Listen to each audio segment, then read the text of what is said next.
Guys, let's dive right in on this reaction. We're going to get to whether or not we think the league will or should appeal. Yeah. We chewed on that yesterday, but now we've had a news cycle to kind of gauge what the general reaction was, both from the media, from other NFL teams, players, coaches, executives, and also from the fans. And I wanted to start quickly by saying I thought yesterday there were two different reactions from the league that kind of raised my eyebrows. One, Baker Mayfield did the right thing when he said, that's none of my business. I was very glad to see that he took that path. Yeah, good move. And the other one was John Harbaugh. Yeah. And I know we can't play the soundbite. I don't know if you have the graphic of what he said. We got a tag board here. Anthony, could we get if we can look 18 at that, on tag board? I want to get your guys' response. If you want to weigh in on Baker, I don't know that there's anything controversial or anything really to say about that other than he did the right thing. And this is what John Harbaugh had to say. To me, it was a bit virtue. It was virtue signaling. He was pretty much saying, I'm not at liberty to tell you my opinion on what happened, which probably means that he talked it over with the general man or with Steve Bisciotti and was told, nope, we're going to keep our thoughts in-house. But by saying what he said, he kind of tells us what he thinks. Yeah. And the other thing, too, was this is where I thought he did a little chest pounding. We just don't bring characters like that into our building. Adorable. What do you guys make of that? He should sit this one out. Go ahead. I don't think he really has the room to really speak on this subject with what the former players that he had and that they idolize. One that they even idolize over there. So there's a statue for him. Yeah. So you can't really say what you're saying right now because you started off saying the right thing by saying I don't want to speak on it. But then once you put that extra stuff on there, now you kind of let the world know where you side with it. And I just don't think he could have just said, I'd rather not comment. Yeah, I'll talk no about comment my team. and moved on. And you don't really get a sense of what he's thinking. But when he said, I have some opinions, I'm not at liberty to share them. Yeah, and I love we've been pretty good ever since that whole Ray Rice thing. Like, you can't reference the worst, most recent thing that happened and then just be like, it's like if the U.S. were just like, we've been pretty good about nukes since that Hiroshima thing. Like, we really haven't nuked anybody since then, if you think about it. I mean, if you really think, we've actually decreased the amount of nukes we've considerably. When was the last time we nuked anybody? Well, and you can even go back to Ray Lewis. I was kind of, like you said, I think you should sit this one out. No, ain't no sit this one out. Y'all being light on this dude. Listen, that was a sucker punk move by you, bro. Whoa. Yeah. See, this is the problem that I got with the indignant part of what people do, right?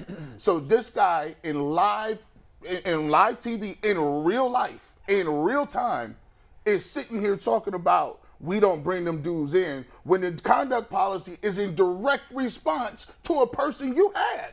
Now, how you gonna sit up here on your soapbox and talk about we just don't bring in guys like that? Well, listen, you need to worry about playing your quarterback you got. At the end of the day, you worry about what y'all doing over here. We worry about what we doing over here. And this is why I always tell Browns fans, bro, like, don't be battered. We act like we in an abusive relationship with the rest of these teams in the league. They don't care about you. They laugh at you at every turn. And then they tap you on the shoulder. What do you guys think about that guy you got over there? When you done had Ray Lewis, I call people out by name. You done had Ray Lewis. You done had Ray Rice. You done had multiple people over there doing whatever the hell they wanted to do. And now all of a sudden, we don't bring guys in like that. Sure you don't, Harbaugh. Because this is what happens when your team ain't really that good no more. You notice this a lot with the Steelers and the Ravens. When they ain't really at the tip top, they start talking a lot. When y'all had a good team, y'all never say nothing. Now you talking because guess what? You got to play Deshaun Watson. At the end of the day, it's a lot of dudes really running around scared of the Cleveland Browns and what they could accomplish this year. And it's evident by all of the moral, just virtue signaling people is doing. Worry about getting your running backs together and finding a receiver and why you can't pay Lamar Jackson. They should tell him that.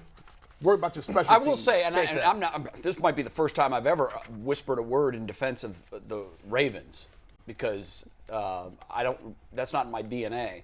But with the Ray Rice thing, he obviously was already with the team when the video was released, and they immediately cut ties with him. Not that, again, I still think John Harbaugh should be quiet and sit this one out. You know it's bad when Baker Mayfield is showing more maturity in responding to a That's a good point. No, that's a great 20-year coach. It's like Who would have thought we see today? But it's honestly like being if me and Mike Polk, we go rob a bank and I'm the getaway guy and they only gave me 5 years and somebody say, well, listen, Garrett, what do you feel about this over here? And I'm like, well, they let me off with 5 years, but I wasn't no murderers. You can't comment on no crimes. You was part of a crime. If Ray Rice was part of your organization, if Ray Lewis was part of your organization, you have to sit silently. Well, G. Bush, let me ask you this, though. Every team in the league, all 32, have had players on their rosters that have done things that were either illegal or egregious or immoral, on and on. I don't think the teams should be held responsible for the players' behavior. They're grown-ass men. Mm-hmm. What I think the teams are responsible for, and in this case the Ravens did the right thing, how they handle it once they know about it. They can't. How in the world are they going to police 53 grown men when they're on their own time? But they reacted properly, in my view. They said, "You're done. You're out of foot. We're cutting you. Mm-hmm. If anybody wants to pick you up, which no one did, that's fine. But you are no longer a Baltimore Raven." But it's the optics of it. We talk about optics all the time. If my daughter had to go to rehab for drinking, I can't make fun of Tyvis's daughter because she got a drug problem. Mm-hmm. I got to chill out. I can't be throwing darts because he's gonna be like, whoa, bro, what you talking about? Everybody got problems. But why you dipping over here? I know where your daughter is. What should the Ravens have done with the Ray Rice situation that they didn't do?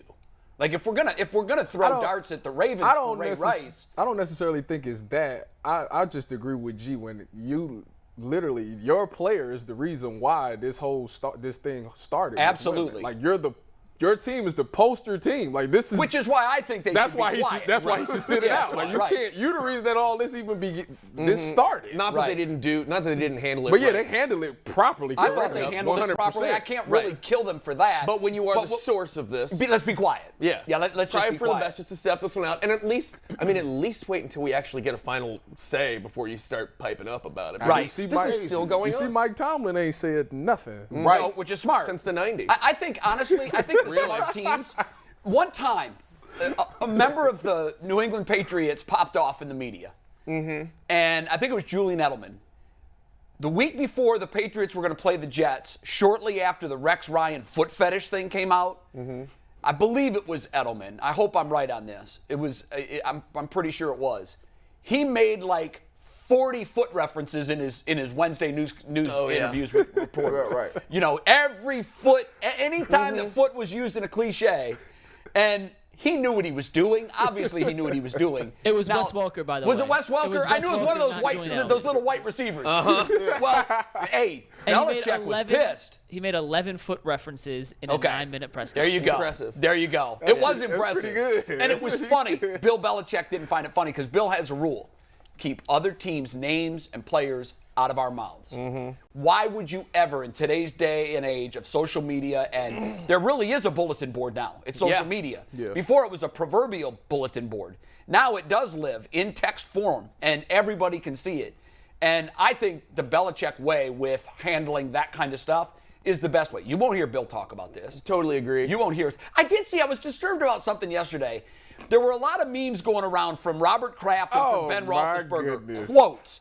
And the quotes were, and obviously if you have a brain in your head, you can look at it and say, okay, now that's just stupid. That's not true. They didn't say that. But there was a meme going around that had a picture of Robert Kraft and the quote, I can't believe that the league's only given him 6 games. What the hell's wrong with this? Same thing with Ben Roethlisberger.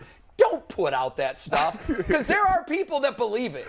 And that's believe it why or not, they put out that stuff, though. I know, but it's just so disturbing that someone takes the time to build a graphic. It looks legit. The internet is undefeated. There is no critical thinking here in America. No. I don't know what they teach now. If you jumped into the comments of any of those it's posts, clickbait. But people were like, I can't believe they said that. I'm good because they didn't. They should be teaching a mandatory class in grade school at this point to show you the difference between false things and real things on the internet. At least signs.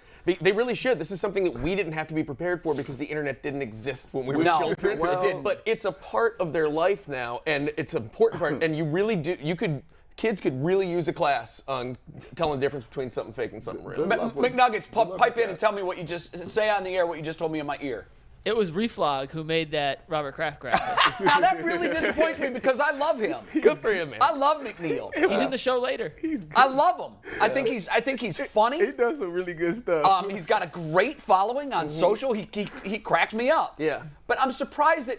See, I think most of his followers then would know. Oh, of course that's not real. Did he do that for Kraft or did he do that for Ben? Because I saw. No, he did that for Kraft, and then he made a fake statement from the Haslams.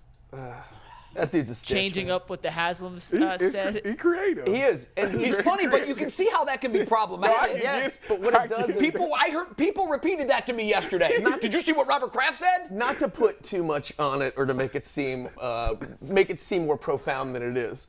But what he does is he likes to expose the ignorance of the internet and the viral nature of these sorts of things. And he does a great job at and it. It's almost a satirical social commentary as much as anything. And I don't think he's going into it with those lofty goals all the time necessarily. Right. But it is, from my perspective, sociologically, it's fascinating to watch. He's brilliant at this, right? Because think about this. Even after a judge with 25 years experience delivers transcripts, documents, 3 weeks of just deliberation, people on the internet will say, oh, let me see what she said. Yep. I'll disregard that. But did you see what Robert Kraft said on Twitter? No kidding. They don't. The facts in People go looking for something to support horrifying. their side. Absolutely. It is horrifying that we can't come to a common ground on relatively anything. Like, hey, the world is getting a little warmer. We might want to. Can we acknowledge that? No. Yeah, No, so it's I saw not. a funny meme once that said you could put anything on a Florida ballot and the final result would be 50.1% to 49.9%. Yep, no matter what. Yeah, no matter what it is. The sky is blue. No, it's Right. not. It's gray. And Right. so to your point of the common ground thing, you're right. It almost seems like whatever the topic is, and the problem with the internet is that voices become amplified. Yep.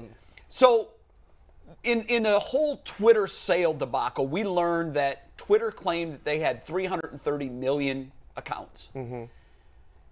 And they had said in the papers in the sale that it was fewer than 5% of those accounts were fake. And then when Elon Musk got to kick the tires and his engineers got to go in and look, the number that he was using was, we're finding that 22% of them are fake. Which Twitter disputed. They did To be immediately. fair, they both had their own So engineers. I don't giving know if different it's numbers. 22% or if it's 5%. But Because let's we don't just have split the engineers. difference. Okay. We don't have engineers, and I don't understand that stuff.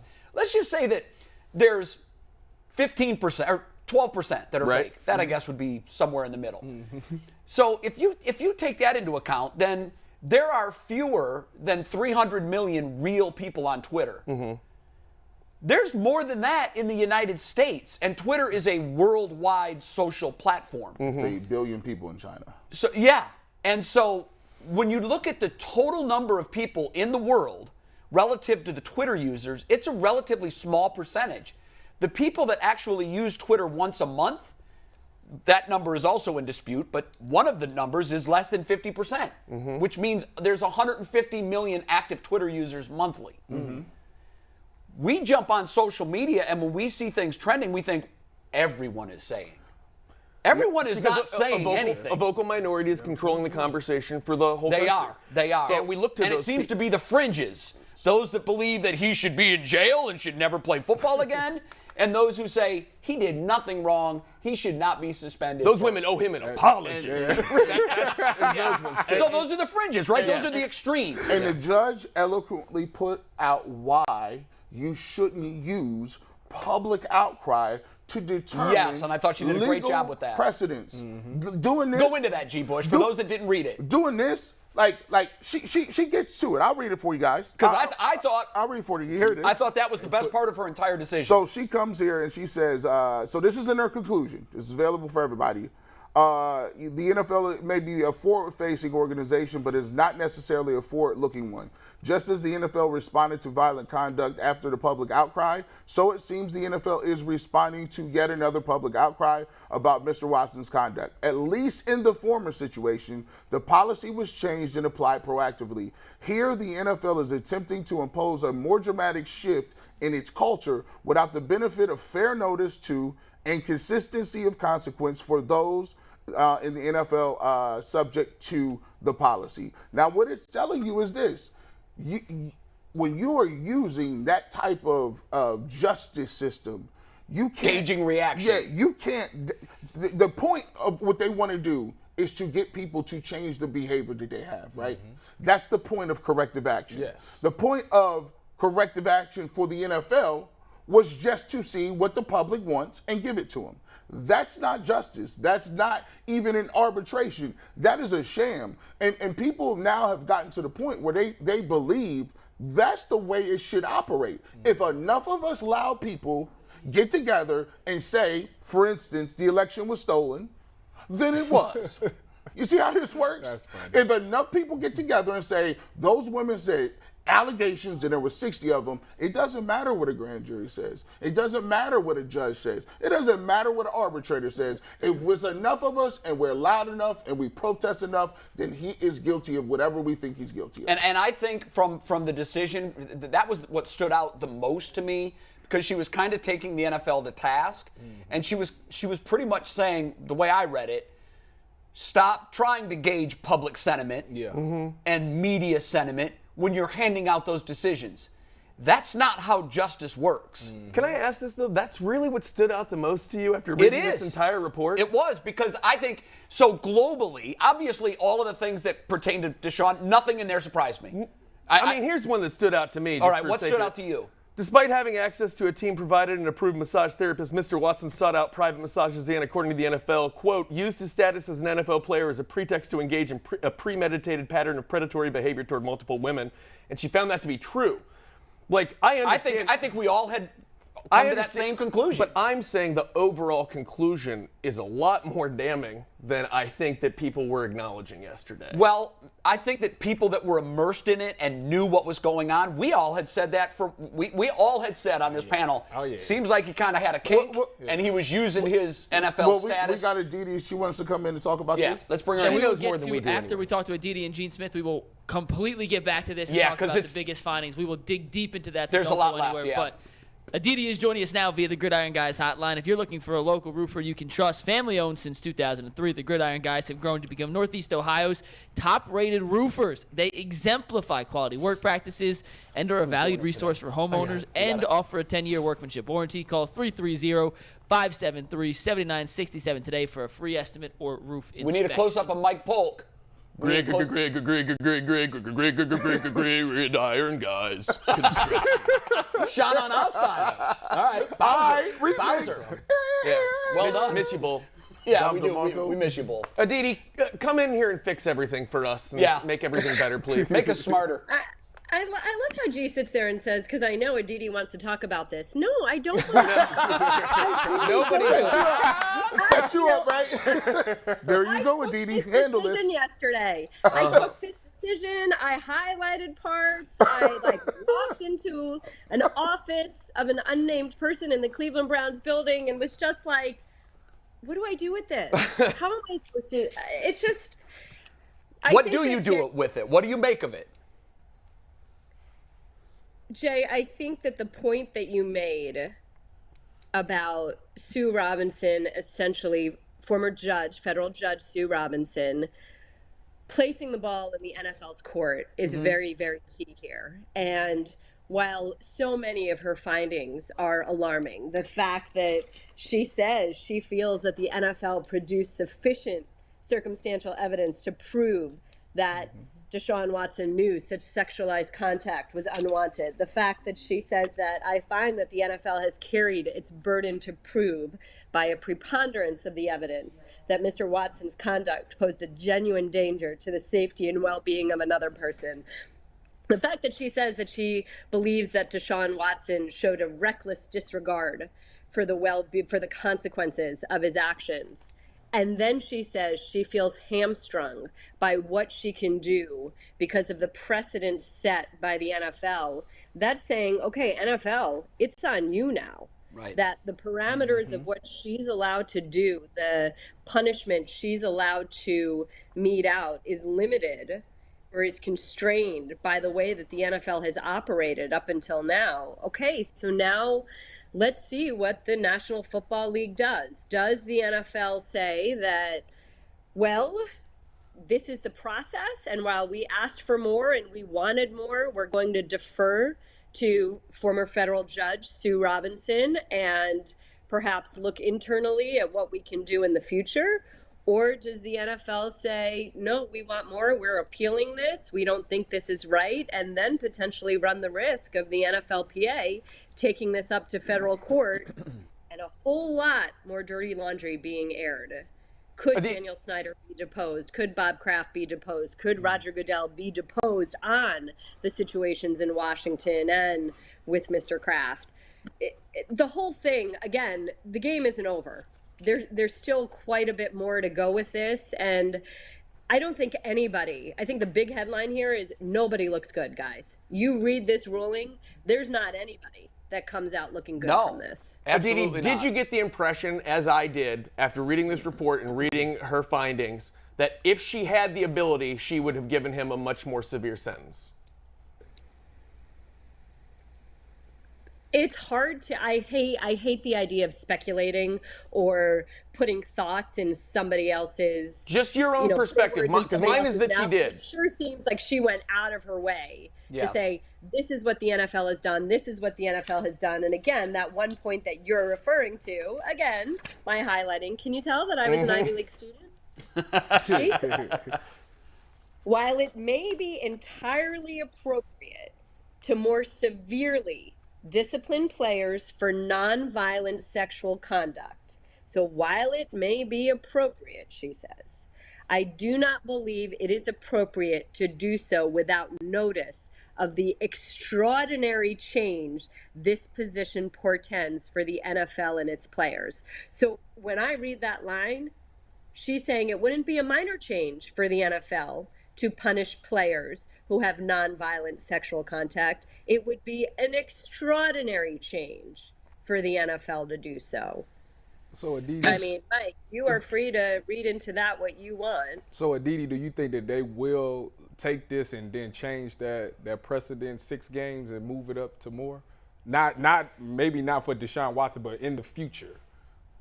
Well, I think in the future you have to, right? And in many ways, the league has, in fact, sort of responded. Look at what happened after Ray Rice. And it's not only the league, but clubs. You know, the Baltimore Ravens came up recently after the Ray Rice situation. What happened with Jimmy Smith when he had an incident with the mother of one of his children? And, you know, Jimmy Smith is absolutely beloved in Baltimore, but the Ravens came down very hard after that and said they learned a lesson. So I don't know in this particular case if the NFL does indeed appeal and run the risk of what happens in federal court, but you'd have to think that the NFL will make some change going forward. Aditi, one of the things that when I read that, what I thought of was, in essence, the NFL has established these sort of sentencing guidelines. And oftentimes in the real judicial system, in the real world, those guidelines exist, but you'll see judges go outside those parameters because they're just that. They're guidelines. The judge is free to do whatever he or she wishes. That's why I was somewhat surprised that she brought that up, and I think she's being fair to Deshaun Watson. To your point, you can't change the rules in the middle of a game. That's not fair. Not my point, her point. Her point. No, that's what I'm saying. No, I didn't say your point. I said her point. Okay. But you made that point as well. You just reiterated it. I think, to your point that neither side looks good here, I think the league now, if they appeal, they're really appealing their own guidelines here. Technically. Well, and this is the point, Jay, and it's funny you're reading my mind because I actually did text a friend of mine who is in the league office this morning, and I said, I don't understand. She says she's bound by precedent. Is she not allowed to set precedent? And I'll be very honest, I don't know the parameters of her as the disciplinary officer. I don't know what she is indeed constrained by. I don't know if she has the ability to kind of rip up the way things have been done before and indeed set new precedent, as you just said. Aditi, So here's that's why my I feel thought like on we that said as I'm kind of answering my own question, but as I was working this through in my mind yesterday, here's what I came up with. there should be no precedent. This is a new system for the NFL. That's what the NFL argued. That is Yes. indeed what the NFL argued. And I there understand is no that argument. similar situation. Correct. Like, as far as precedent goes, there's a new sheriff in town.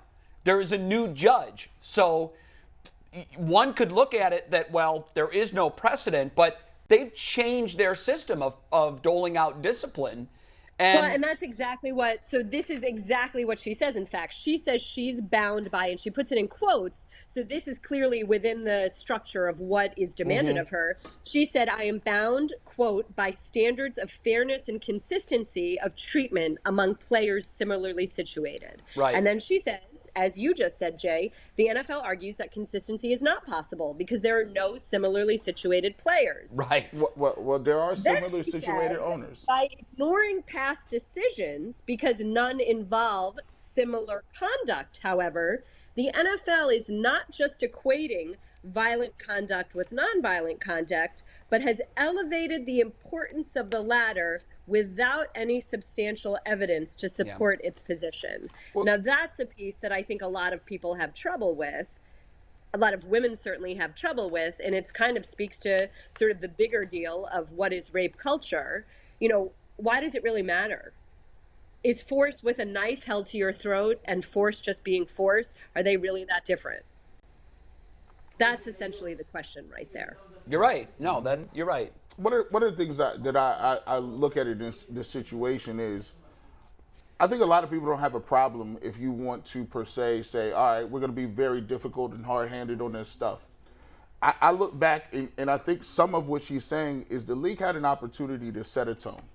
If they wanted to prove, what better way to prove that they really take this seriously than to looking at themselves in the mirror and saying, as an ownership group, we have our guys, some people in our ownership group doing some of these same exact things. If they would have suspended or even had an investigation into Robert Kraft, or just even had the investigation or gave some sort of fine or whatever the case may be to Daniel Snyder or Jerry Jones, I think nobody has any standing to come back and say anything about Deshaun Watson. Well, she makes that point, G, too. She calls out the commissioner. She essentially says the commissioner didn't do anything last year.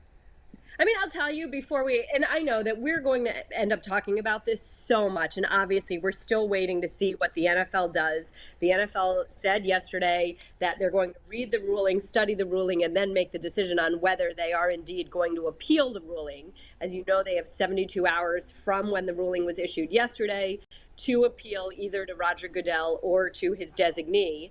And the Haslams and Andrew Berry, the Browns general manager, said they're just going to wait to really actually talk to the media until the process is fully through. I just think that the sad piece here is weighing how we do look to our sports figures to sit on a platform, to use their platform to perhaps set the tone for culture in some way. But we also look to sports for an escape somehow. And the entire Browns organization right now is not Deshaun Watson, but all we're talking about in relation to the Browns organization is Deshaun Watson. We're not talking about this young wide receiver, Michael Woods, who might have a chance to make the team. We're not talking about this running back, Jerome Ford, this rookie who's catching the ball really well. We're not talking about the amazing things that Denzel Ward has done in the community. We're talking about Deshaun Watson and only Deshaun Watson. And that piece, just as training camp is starting and as many men are fighting for careers and their dreams,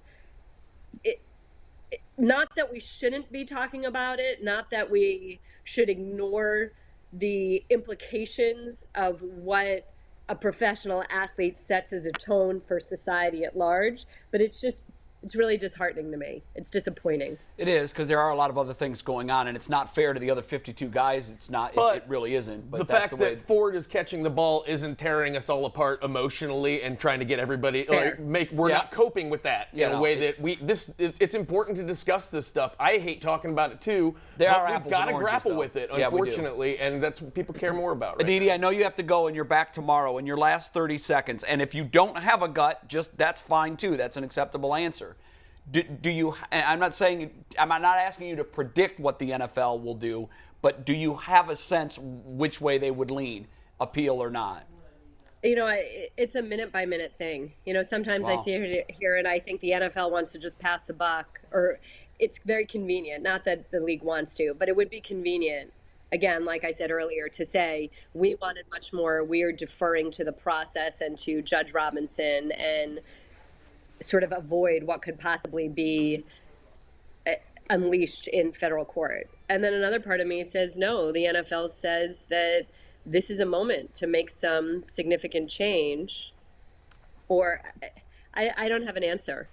I don't. I think it would almost, and I'm sure that Gene Smith doesn't want to answer this, but it would almost be, he's in a position of power. How do you possibly handle something like this? Yeah, it is difficult. You sort of the greater good, but to Mike's point, there has to be some sort of healing. There he is. Is he going to make a face at me?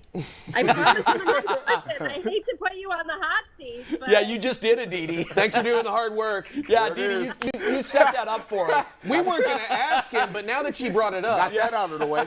Hey, I don't operate in this space. This is not my world, so I'll leave it to her. And you're good, Gene. Smart man. You're very good. Smart man. Aditi, you're wonderful too. We'll see you tomorrow. Thank you very much. all right. Keep that paperwork.